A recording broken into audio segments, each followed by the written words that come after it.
Joined on the phone today by author Andrew Vaughan, talking about his new book, Willie Nelson, American Icon. Andrew, how are you today? I'm good. How are you doing? I'm excellent. I'm glad to be speaking with you. Well, thank you.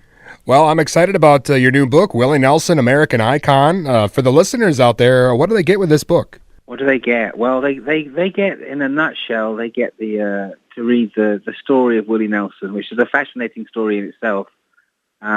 There's a man who's now 83 years old, so it starts in the 30s, takes in World War II, takes in the 50s, 60s, 70s. It's a fascinating story in terms of his life.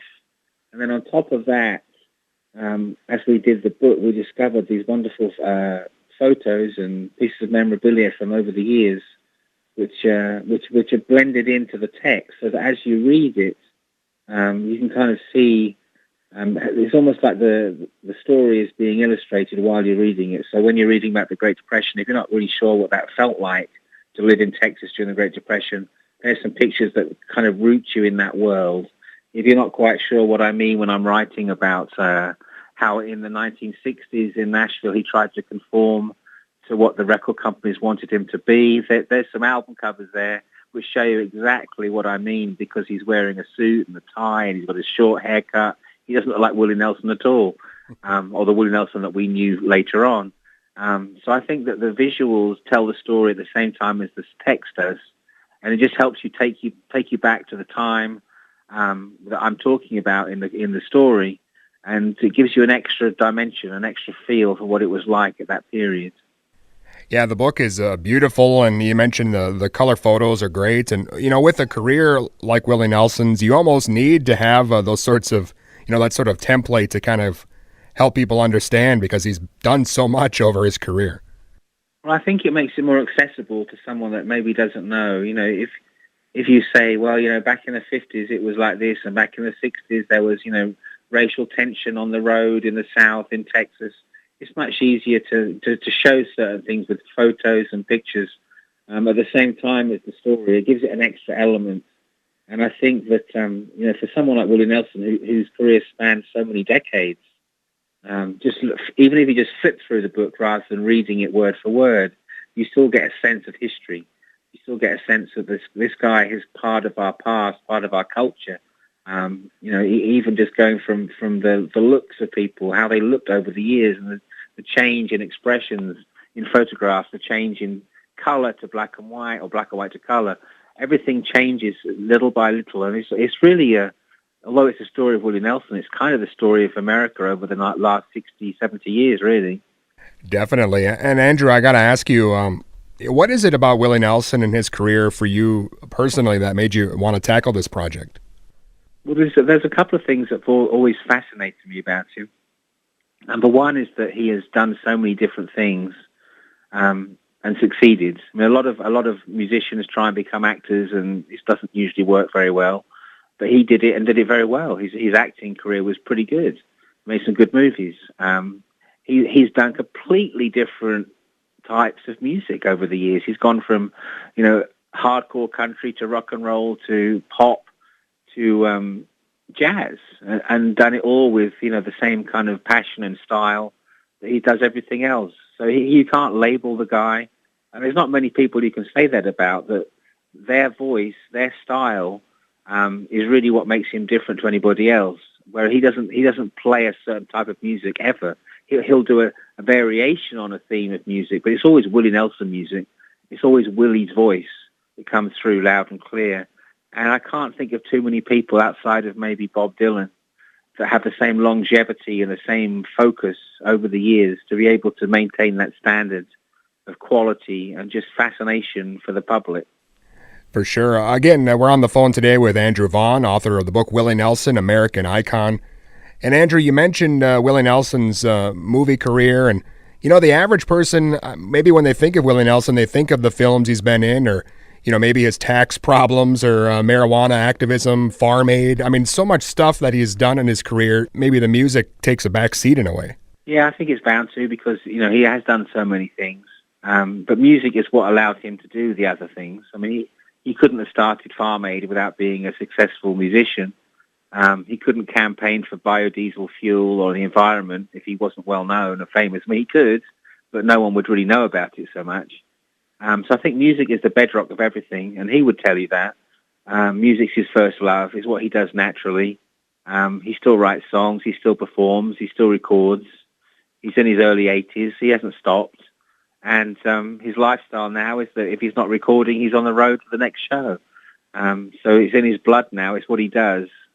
And I think that the music has propelled him to different things, but he would tell you that first and foremost, he's a singer of songs. And Willie Nelson's, he has such a distinct voice and sound, and I feel like that's something that's really lacking in country music nowadays. But as you mentioned, I mean, he's done country, he's done pop, folk, jazz. I mean, he's able to pull off everything. Well, there's only a few people, I think, in popular music in general, country specifically, that as soon as they start singing, it's them. And I think that all of us love that. We love that we can listen to one or two bars of a song and know who it is, because so many people are indistinguishable. You kind of think, I think I know who that is. I'm not sure. No, it sounds a bit like someone else. It could be them. You don't get that with Willie Nelson. As soon as you start singing, and I guess some people don't like his voice, but if you do like his voice, it's wonderfully comforting to that's Willie Nelson. And there's not many people that you really can say that about, and it's be true.